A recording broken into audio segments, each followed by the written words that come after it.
Hey, collective. This is not a channeled message, not anything like that. I usually post pretty regularly. I try to do it like multiple videos every single day. I try not to even take any days off. And I do that at the rate that I do because I am in a dire type of situation. As you all well know, if you've been following me. But what I'm getting at is you might have noticed that I have not been posting over the past 2 or 3 days as much. And that is because I went to jail yesterday. Yes, I sure did. And if you want to get technical about it, I guess it was sort of my fault, partially. Only slightly, though. I had been parking my car in a church parking lot.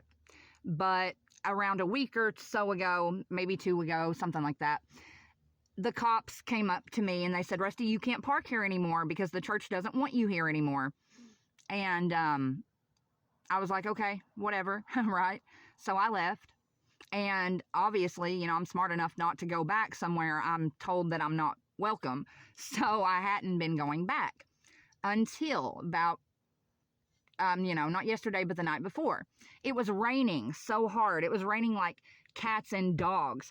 And the other place where I can park where it's safe is in the grass, but it was super muddy where it was raining so hard. And there were big ruts like driven into the ground where I had been parking there, weeks prior. And I just had a feeling that if I parked there again in the rain, that it was going to cause me to get stuck in the mud, right? My little car.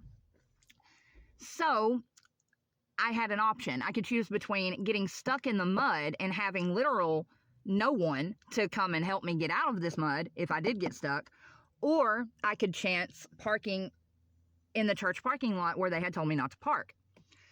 So I rolled the dice and I parked in the parking lot, right? Well, of course, I think it was like 3:45 in the morning. Here comes the cops knocking on my window. Get out. You got to go to jail. This is trespassing. You're not supposed to be here. Oh, okay. So I went to jail, and it was gang stalking torture from the moment that they handcuffed me. Yeah. Woke me up asleep in my car, put my hands behind my back, and handcuffed me. And they handcuffed me so tightly that the cuffs were digging into my wrist. In fact, I've got a scrape and a little cut here now from where they put them on so tightly. Because, I'm such a dangerous criminal and whatnot. So I rode to the jail with these two men.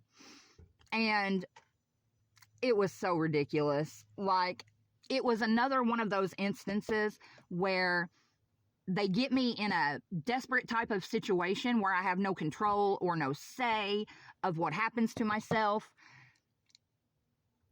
And then they want me to have to rely on them. I've explained this before. This is what my mother did to me whenever she got me sent to a psych ward, whenever I hadn't had a face-to-face conversation with this woman in 2 years. She had me placed in a psych ward. Sure did, for a day. I mean, of course, they let me go because I'm not crazy. But she did it there, too. The only way that I could leave that mental ward was if I called her and she told them that it was okay for me to be dropped off there. Yeah. And if I hadn't called her and asked her to do that, I wasn't going to be allowed to leave, period. And so I had, kind of put 2 and 2 together after that this is what they do. This is just one of the many things that they do. And sure enough, collective, that's what the trip to the jail yesterday morning was. Whenever I get in and they start asking me all the processing questions and whatnot, they said, you have Kelly Gaskin as your emergency contact. And that is my karmic mother, who's not my mother. But anyway. They said, do you want that to remain your emergency contact? And I said, absolutely not. You need to remove that name immediately. And then they said about asking me, who did I want to call?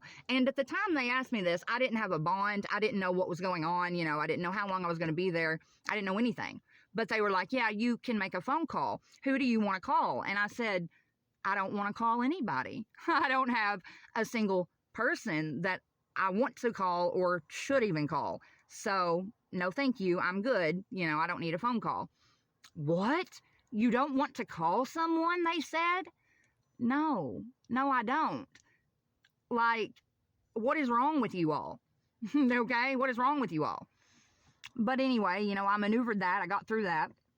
Then when they were walking me back to place me in, I think they call it the drunk tank. That's where they put every person that comes into the jail, right?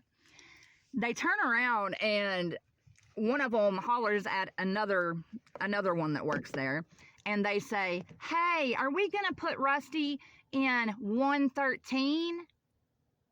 Huh? Is she going to go in 113?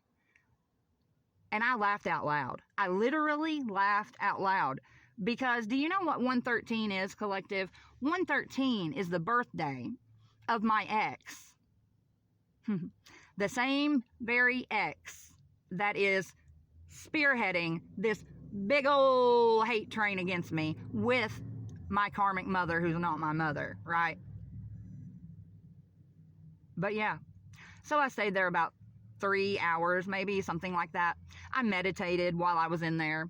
I talked to an old lady that was in there. I talked to another nice lady that was there. They had been in there. One of them had been in there for 3 days. And this room was so tiny, you couldn't fit more than 3 people in it. It had a little toilet, it had a little sink, and that was it. Nothing. And she had been in there for 3 days and didn't know when she was coming out. I prayed for that lady because that would be miserable, right? But yeah, sometimes I find myself telling these things to you all, collective, and I'm not even sure why I'm doing it. I just know that God is driving me to do it, driving me to tell the truth, driving me to tell all this nastiness that's been going on in this little demonic town in Kentucky. So there you have it. Much love, collective. Much love.